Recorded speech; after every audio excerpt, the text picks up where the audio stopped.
Present की first सब category present indefinite tense के बारे में इस वीडियो लेक्चर में जानेंगे। बहुत ही इंपॉर्टेंट टॉपिक है क्योंकि सबसे पहला टेंस है तो इंपॉर्टेंट भी है। आप इसे समझ जाएंगे तो इसके बाद आने वाले सभी वीडियो लेक्चर्स में आपको टेंस को समझने में आसानी होगी। तो आइए शुरुआत करते हैं। सबसे पहले देखें कि इस टेंस में प्रेजेंट इंडेफिनिट टेंस की पहचान क्या है, किस तरह के वाक्य इस टेंस में आते हैं। पहचान देखिए, मुख्य क्रिया के साथ ता ते ती का प्रयोग। जैसे एग्जाम्पल है राम घूमता है, सीता नाचती है, लोग घूमते हैं। और इसी तरह से कोई भी सेंटेंस जिनमें सब्जेक्ट क्रिया को कर रहा हो और ताते ती का प्रयोग किया गया हो मुख्य क्रिया के साथ में, मेन वर्ब के साथ में। जैसे मैं कहूं राम जाता है, आता है, सोता है, उठता है, बैठता है, रोता है, हंसता है, जागता है, नाचता है, कुछ भी।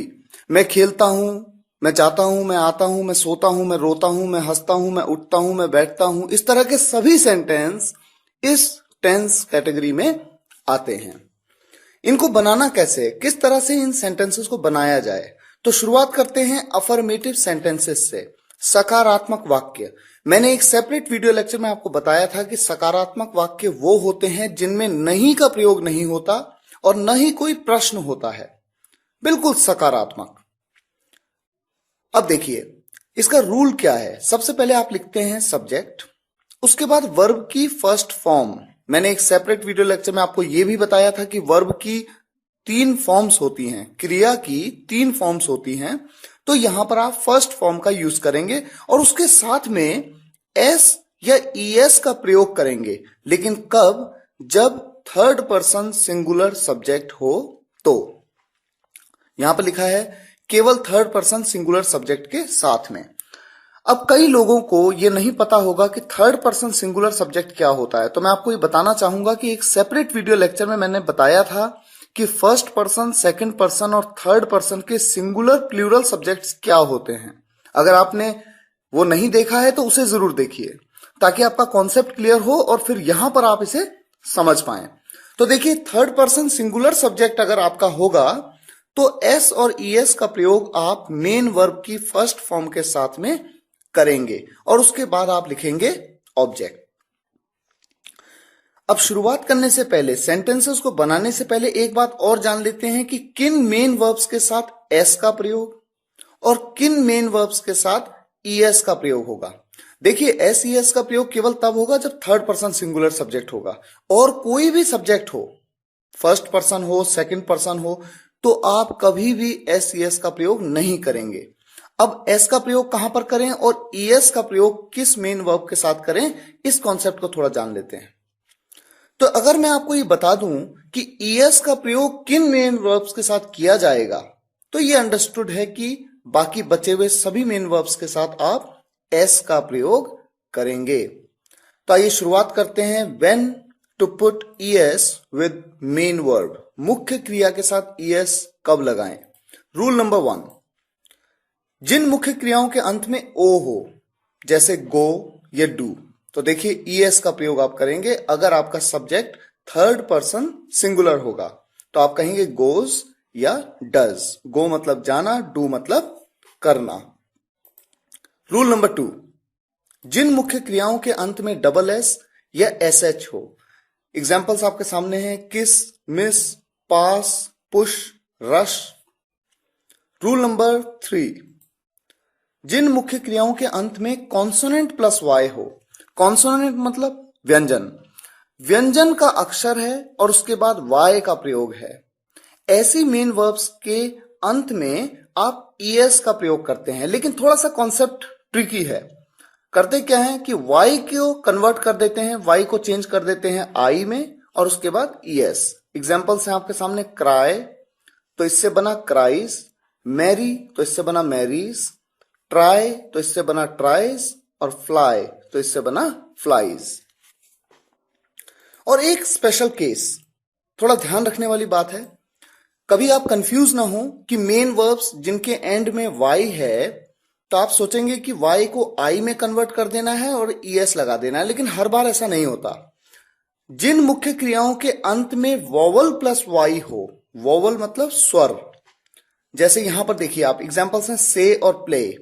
से, ए वाई, ए क्या है, एक वोवल है, एक स्वर है, और उसके बाद वाई है। तो ऐसी मेन वर्ब्स जो होंगी उनके बाद ईएस नहीं बल्कि एस लगता है, केवल एस। सेज या प्लेज। तो ये तो आपने जाना कि किन मेन वर्ब्स के साथ ईएस लगेगा और बाकी बची हुई सभी मेन वर्ब्स के साथ में एस का प्रयोग होगा। कब? जब आपका सब्जेक्ट हो थर्ड पर्सन सिंगुलर। अब हम कुछ एग्जांपल्स लेते हैं। देखिए कुछ सेंटेंसेस आपके सामने हैं। राम स्कूल जाता है। यहां पर सब्जेक्ट क्या है? राम। क्रिया क्या है? जाना। जाने को क्या कहते हैं? गो। सब्जेक्ट है राम। कैसा सब्जेक्ट है? ये एक थर्ड पर्सन सिंगुलर सब्जेक्ट है।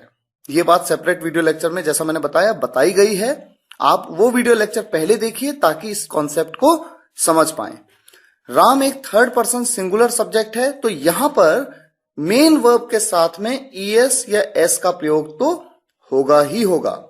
अब देखिए सबसे पहले रूल कहता है पहले लिखें सब्जेक्ट। सब्जेक्ट है राम, उसके बाद मेन वर्ब की फर्स्ट फॉर्म गो, और उसके बाद ईएस का प्रयोग मैं करूंगा क्योंकि मैंने आपको रूल नंबर 1 में ये बताया था कि जिन मेन वर्ब्स के एंड में ओ होता है जैसे गो, तो आप ईएस का प्रयोग करते हैं। राम गोज कहां? School, to school. अब आप सोचेंगे कि टू का प्रयोग क्यों किया, तो टू एक प्रेपोजिशन है जिसके बारे में सेपरेट वीडियो लेक्चर में मैंने आपको डिटेल में समझाया है। प्रेपोजिशंस चैप्टर में कई प्रेपोजिशंस के बारे में एक एक वीडियो लेक्चर में आपको डिटेल में समझाया गया है। अगर आपको प्रेपोजिशंस क्लियर ना हो तो इन वीडियो लेक्चर्स को जरूर देखिए। मैं पार्क में खेलता हूं। कौन खेलता है? मैं खेलता हूं। सब्जेक्ट कौन है? मैं, आई। और क्रिया क्या है? खेलना, प्ले। अब यहां पर पॉइंट यह है कि आई कैसा सब्जेक्ट है? क्या ये थर्ड पर्सन सिंगुलर सब्जेक्ट है? नहीं, ये फर्स्ट पर्सन सिंगुलर सब्जेक्ट है। ये बात सेपरेट वीडियो लेक्चर में बताई है। आई प्ले कहां? पार्क में, इन द पार्क। बाकी का बचा हुआ पार्ट आपके ऑब्जेक्ट कैटेगरी में आ जाता है। तो सबसे पहले आप लगाते हैं सब्जेक्ट, उसके बाद मेन वर्ब की फर्स्ट फॉर्म, उसके बाद एस ईएस का प्रयोग आप तब करते हैं जब सब्जेक्ट आपका होता है थर्ड पर्सन सिंगुलर। यहां पर सब्जेक्ट है फर्स्ट पर्सन सिंगुलर, इसलिए आपने एस या ईएस के प्रयोग करने के बारे में सोचा ही नहीं। अगला सेंटेंस है अमन घर आता है। सब्जेक्ट है अमन जो कि एक थर्ड पर्सन सिंगुलर सब्जेक्ट है, इसलिए यहां पर मेन वर्ब के साथ में एस का प्रयोग किया गया। अमन कम्स होम। अब बात करते हैं नेगेटिव सेंटेंसेस की, नकारात्मक वाक्य जिनमें नॉट का प्रयोग होता है। तो रूल क्या कहता है? पहले आप लिखेंगे सब्जेक्ट, उसके बाद डज या डू, उसके बाद नॉट, उसके बाद वर्ब की फर्स्ट फॉर्म और उसके बाद ऑब्जेक्ट। अब डज का प्रयोग आप कहां करेंगे? थर्ड पर्सन सिंगुलर सब्जेक्ट के साथ, और बाकी सभी सब्जेक्ट के साथ में डू का प्रयोग करेंगे। तो देखिए एग्जाम्पल, राम स्कूल नहीं जाता है। राम एक थर्ड पर्सन सिंगुलर सब्जेक्ट है, तो आप कहते हैं Ram does not go to school. मैं पार्क में नहीं खेलता हूं। ये यहां पर सब्जेक्ट है आई। आई एक थर्ड पर्सन सिंगुलर सब्जेक्ट नहीं है, इसलिए आप डू का प्रयोग करेंगे। I do not play in the park. Aman घर नहीं आता है। Aman does not come home. यहां पर डज का प्रयोग किया क्योंकि अमन एक थर्ड पर्सन सिंगुलर सब्जेक्ट है। अब बात करते हैं इंटेरोगेटिव सेंटेंसेस की, प्रश्नवाचक वाक्य। तो देखिए इसका रूल क्या कहता है। सबसे पहले आप यूज करेंगे WH फैमिली का। WH फैमिली के बारे में एक सेपरेट वीडियो लेक्चर में डिटेल में आपको समझाया गया है कि WH फैमिली क्या होती है, कौन से वर्ड्स इसमें आते हैं। थोड़ा रिवीजन के तौर पे मैं आपको बता दूं, जैसे क्यों, कब, कहां, कैसे, किसके साथ, किसके लिए, ये सब WH फैमिली में आते हैं। क्यों को आप वाई कहते हैं, कहां को आप वेयर कहते हैं, कैसे को आप हाउ कहते हैं, क्या को आप व्हाट कहते हैं। तो ये सब WH फैमिली के मेंबर्स हैं। WH फैमिली, उसके बाद डज या डू का प्रयोग सब्जेक्ट के अनुसार। अगर सब्जेक्ट थर्ड पर्सन सिंगुलर है तो डज का प्रयोग, अगर कोई और सब्जेक्ट है तो डू का। उसके बाद नॉट का प्रयोग आप तब करते हैं जब इन प्रश्नवाचक वाक्य में नहीं का प्रयोग हो। अगर नहीं का प्रयोग नहीं होगा तो नॉट आप नहीं लगाएंगे, लेकिन अगर नॉट लगाने की जरूरत पड़ी तो हमेशा आप सब्जेक्ट के बाद लगाएंगे। ये इंपॉर्टेंट पॉइंट है। उसके बाद वर्ब की फर्स्ट फॉर्म और उसके बाद ऑब्जेक्ट। एग्जाम्पल देखिए, क्या आप खेलते हैं।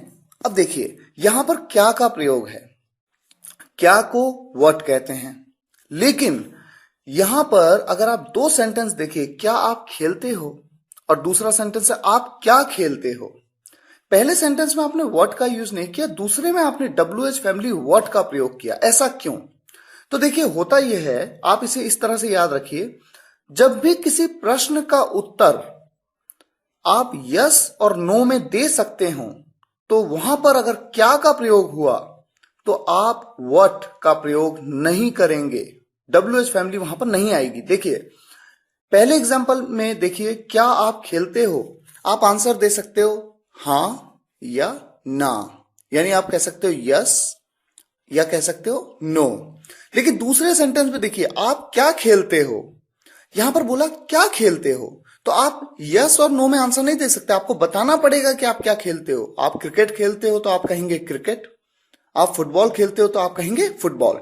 तो जब भी किसी प्रश्न का उत्तर यस और नो में आप दे सकते हो तो समझ जाइए वहां पर WH फैमिली नहीं है।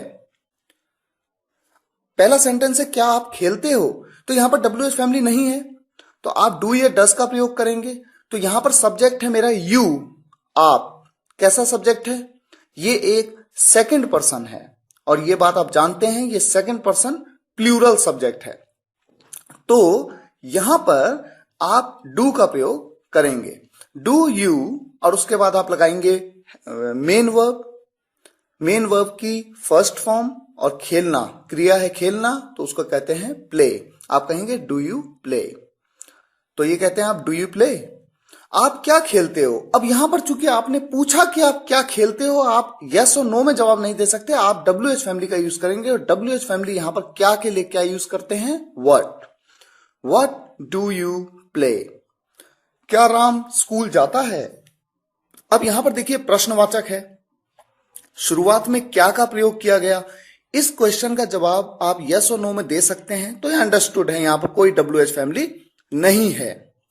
तो आप अब शुरुआत करते हैं डू या डज से, क्योंकि यहां पर सब्जेक्ट है राम जो कि एक थर्ड पर्सन सिंगुलर सब्जेक्ट है, इसलिए आप डज का प्रयोग करेंगे। तो आप कहेंगे does Ram go to school. कुछ और एग्जांपल्स लेते हैं, क्या राम स्कूल नहीं जाता है, यहां पर नॉट का प्रयोग हुआ, नहीं का प्रयोग हुआ, और मैंने आपको बताया नॉट का प्रयोग हमेशा सब्जेक्ट के बाद करना है, तुरंत बाद। Does Ram not go to school, क्या मैं पार्क में नहीं खेलता हूं, do I not play in the park.